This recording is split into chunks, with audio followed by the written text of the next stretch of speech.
नमस्कार दोस्तों, know about investment channel में आपका फिर से एक बार स्वागत है।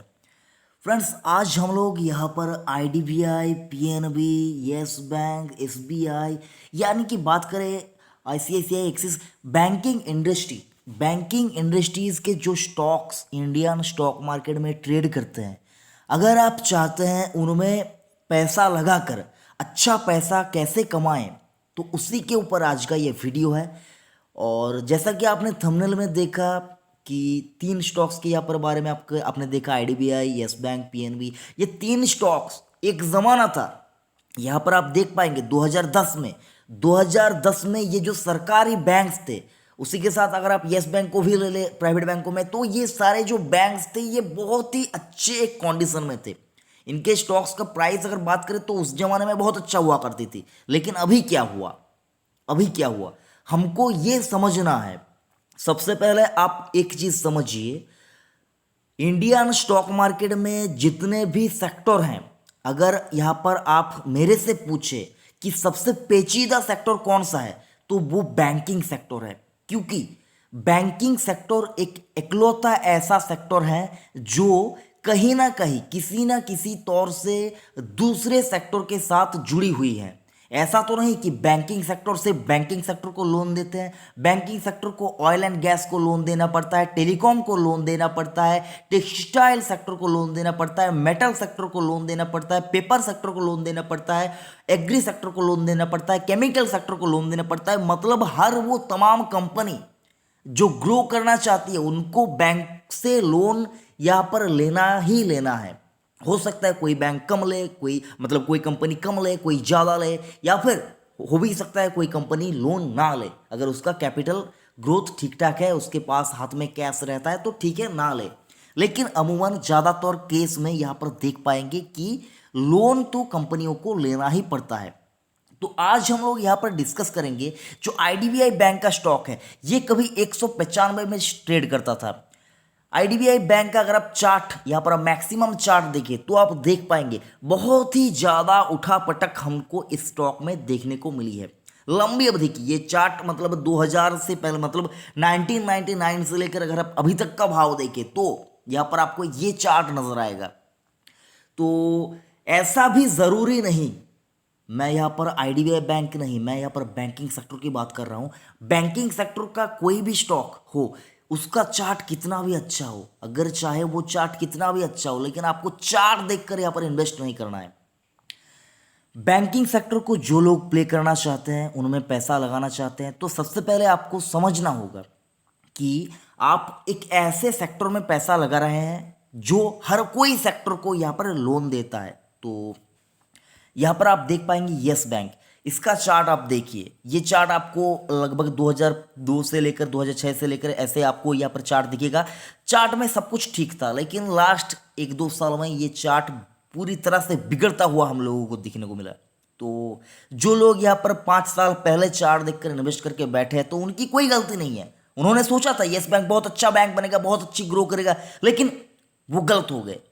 ठीक है, इंटरनल इशू के चलते यस बैंक में हमको बहुत ही ज्यादा यहाँ पर दिक्कत देखने को मिली। स्टॉक अभी अगर आप देखें तो 14 रुपया 75 पैसे के ऊपर एनएससी के ऊपर इसने क्लोजिंग दी है 23 जुलाई को। डेट यहाँ पर आप मेंशन करता हूं मैं, 23 जुलाई 2020। तो चार देखकर भी आपको ऐसा नहीं समझना है कि बैंक या फिर स्टॉक जो है बहुत ही ऊपर चला जाएगा। उसी तरफ पीएनबी की बात करें, देखिए चार्ट, ये चार्ट आपको क्या नजर आता है? अगर जो कोई बंदा अगर 2010 में यहाँ पर स्टॉक को चार्ट देखता है तो उसको तो यही लगेगा ना, ये बैंक बहुत ही ऊपर जाएगा, इसका प्राइस, स्टॉक का प्राइस बहुत ऊपर जाएगा, लेकिन वो गलत हो गया। तो मैं फ्रेंड्स आपको इतना ही कहना चाहता हूं, बैंकिंग सेक्टर की कोई भी स्टॉक, चाहे वो एचडीएफसी बैंक ही क्यों ना हो, आपको सिर्फ और सिर्फ एक ही बैंक लेकर बैठे नहीं रहना है। ठीक है, आपको हो सकता है आपको ऐसा लगे कि मैं क्या अनाप शनाप बक रहा हूं, या पर हो सकता है आपको लगे, लेकिन समझने की कोशिश कीजिए। अगर वो बैंक डूबा, कुछ भी हो सकता है मार्केट में, यहाँ पर कुछ भी हो सकता है, कुछ भी हो सकता है। Nothing is impossible in stock market, कुछ भी यहाँ पर इम्पॉसिबल नहीं है। ठीक है, कुछ भी हो सकता है। कल इस स्टॉक का प्राइस कुछ है, परसों कोई और प्राइस हो जाएगा, मतलब कुछ भी हो सकता है। ठीक है, तो आपको अपने प्रॉफिट को जो प्रॉफिट है उसको प्रोटेक्ट करना है और डाइवर्सिफिकेशन के ऊपर ध्यान देना है। मैं आपको ये भी सलाह नहीं देता हूँ कि सिर्फ और सिर्फ एचडीएफसी बैंक लेकर बैठ जाइए, भूल जाइए, छोड़ दीजिए। मैं आप कहता हूँ आपको, लेकिन आपको डाइवर्सिफिकेशन के ऊपर भी जोर देना है। लोग, बहुत से ऐसे लोग हैं जो स्टॉक बाई तो करते हैं। आईसीआईसीआई बैंक का चार्ट देखिए, आईसीआईसीआई बैंक का चार्ट आपको क्या नजर आता है, यहाँ पर उठा पटक देखने को मिल रही है। तो लोग ऐसा करते हैं कि कोई भी सेक्टर का कोई एक स्टॉक उठा लेते हैं और शांति से बैठ जाते हैं। हाँ ठीक है, हाँ ठीक है, पैसा बना है। इस ये जो थ्योरी है, इस थ्योरी में भी पैसा बना है। लीडर के साथ आगे बढ़ेंगे तो ठीक है, लीडर के साथ आगे बढ़ते हैं। अमूमन 99% केसेस में देखा गया है कि वो लोग लंबे अवधि में पैसा बना लेते हैं। लेकिन लेकिन लेकिन लेकिन यहाँ पर आपको एक और चीज़ का भी यहाँ पर ध्यान रखना है। अगर वो मार्केट लीडर, जो लीडर है, ऐसा तो कोई गारंटी नहीं दिया है ना कि स्टॉक मार्केट में ये नहीं हो सकता है। अच्छी अच्छी कंपनियां डूबती हुई दिखी है आपने, तो ऐसा कुछ भी नहीं हो सकता है कि यहाँ पर कोई बैंक, कोई स्टॉक, उसका प्राइस नीचे नहीं जाएगा, चाहे वो कितना अच्छी कंपनी भी क्यों ना हो। ओएनजीसी की बात करें, ओएनजीसी एक ज़माने में वो ओएनजीसी निफ्टी का नंबर 1 स्टॉक हुआ करता था। अभी का भाव क्या है, अभी का प्राइस क्या है, अभी पोजीशन क्या है? तो आपको सारा कुछ यहाँ पर देखना चाहिए, उसके बाद ही निवेश करना चाहिए। लंबी अवधि में जो लोग सोचते हैं, यहाँ पर एक्सिस बैंक का चार्ट भी एक बार आप देख लीजिए, आपको चार्ट में उठापटक तो यहाँ पर भी देखने को मिलेगी। लंबी अवधि में जो लोग सोचते हैं रिस्क कम है, मैं मानता हूं रिस्क कम है, लेकिन लंबी अवधि में 10 साल में आपने जितना प्रॉफिट कमाया, अगर एक साल उस स्टॉक के लिए बुरा आ जाए तो वो 10 साल का जो प्रॉफिट है, जो मेहनत है, जो टाइम आपने दिया है, वो सारा कुछ तबाह हो जाएगा। तो इसीलिए दोस्तों मैं आपको इतना ही कहना चाहूंगा, आप बाय करते हैं स्टॉक, अच्छी कंपनियों के स्टॉक बाय करते हैं, कीजिए। उनको होल्ड करना चाहते हैं, कीजिए। अगर होल्ड नहीं करेंगे, बाय नहीं करेंगे, तो पैसा कैसे बनेगा? इंट्राडे में पैसा नहीं बनते। इंट्राडे में कोई ट्रेड करके कोई आप मतलब कोई करोड़पति नहीं बन जाएंगे, हो नहीं सकता ऐसा। मतलब बहुत ही आम केसेस में ऐसा हुआ है कि कोई ट्रेड करके अमीर बना है, ऐसा नहीं होता है। अगर आपको अमीर बनना है, अगर आपको यहां पर अच्छा कॉर्पस अपने लिए बनाना है, तो आपको इन्वेस्ट करना ही होगा। विदाउट इन्वेस्टमेंट आप अमीर नहीं बन सकते, ठीक है। करना चाहते हैं तो ट्रेड कीजिए, वो अलग बात है। ट्रेडिंग और इन्वेस्टिंग ये दो अलग चीज है, ठीक है। तो आप पहले फैसला कीजिए कि आप ट्रेडर हैं या इन्वेस्टर हैं। अगर आप इन्वेस्टर हैं तो सिर्फ और सिर्फ किसी स्टॉक को बाय कर लिया, उसको लंबे अवधि के लिए छोड़ दिया, ऐसा भी नहीं करना है। आपको टाइम टू टाइम उनको रिव्यू करना है, देखना है। और जो डाइवर्सिफिकेशन है उसके ऊपर भी ध्यान देना चाहिए। जो ट्रेडर है वो क्या करता है, वो हेज करता है। कोई स्टॉक बाय साइड का लिया तो सेल साइड का भी कोई स्टॉक रखता है। तो वहां पर ट्रेडर जो है वो भी मतलब ये इस बात की गारंटी नहीं ले सकता कि मार्केट में ये स्टॉक ऊपर नीचे क्या होगा, तो वो यहां पर अपने आप को सिक्योर करने की कोशिश करता है। तो आपको यहां पर ट्रेडर अपने आप को सिक्योर करता है हेजिंग करके, आपको यहां पर अपने आप को सिक्योर करना है डाइवर्सिफिकेशन करके। शब्दों के ऊपर यहां पर ध्यान दीजिए, मैं क्या कहने की कोशिश कर रहा हूं। एक ट्रेडर अपने आप को सिक्योर करता है हेजिंग करके, और इन्वेस्टर उसको अपने आप को प्रोटेक्ट करना है, अपने आप को यहां पर सिक्योर करना है। कैसे? डाइवर्सिफिकेशन के ऊपर ध्यान देके। तो डाइवर्सिफिकेशन कैसे करें? मान लीजिए कोई एक बंदा, उसने यस बैंक का स्टॉक 2007-8 में उसने लिया, 2009-10 में यहां पर उसने लिया, और उसी के साथ उसने एचडीएफसी और कोटक का भी स्टॉक लिया। तो आज उसको लॉस हो रहा है, लेकिन उस लॉस को मतलब हो सकता है यस बैंक का स्टॉक यहाँ पर आपको पैसा बनाकर ना दे पाया, कोटक ने बनाकर दिया, एचडीएफसी ने बनाकर दिया। हो सकता है यहाँ पर उसने आईडीबीआई बैंक का स्टॉक बाय किया, और यहाँ पर उसने पीएनबी का स्टॉक बाय किया, सिर्फ और सिर्फ 2 बैंकों का स्टॉक बाय किया, लेकिन उसने दोनों में से किसी ने भी पैसा यहाँ पर उसको बनाकर नहीं दे पाया। तो आपको क्या करना है? देखिए फ्रेंड, सबसे पहले आप इस चीज के ऊपर गौर कीजिए। आप जिस यहाँ पर सेक्टर में पैसा लगाना चाहते हैं, उस सेक्टर के लीडर के साथ भी आपको जाना है। उस सेक्टर की जो फास्ट ग्रोइंग कंपनी है उसको भी आपको पकड़ना है, और जो कंपनी यहाँ पर थोड़ी सी प्रॉब्लम में है, मतलब ऐसा कोई नहीं ज्यादा प्रॉब्लम में है, डूब गई है, उसमें ऐसा भी आपको नहीं करना है। रिस्क एपेटाइट को समझना है। मैं यहां पर आपको इतना कहना चाहता हूं, अगर आप चाहते हैं एचडीएफसी बैंक का स्टॉक बाय करना,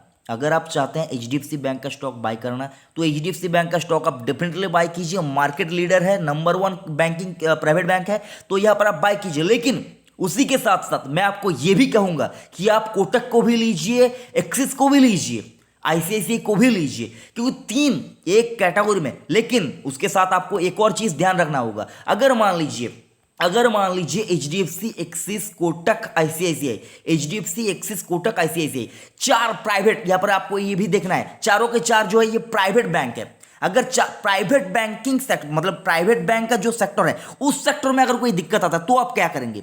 तो आपके लिए कोई मतलब दूसरा यहाँ पर ऑप्शन नहीं रहेगा। तो इसीलिए आपको क्या करना है, आपको जो सरकारी यानी कि पीएसयू है, पीएसयू में आपको एसबीआई को भी अपने पास रखना है, और अगर आप चाहें तो बीओबी यानी कि बैंक ऑफ बड़ौदा को भी आप कंसीडर कर सकते हैं। इससे क्या होगा, इससे अगर प्राइवेट बैंकों में कोई दिक्कत आती है तो पीएसयू आपको बचा लेगा। ठीक है, समझने की कोशिश कीजिए, मैं आपको क्या करने दे।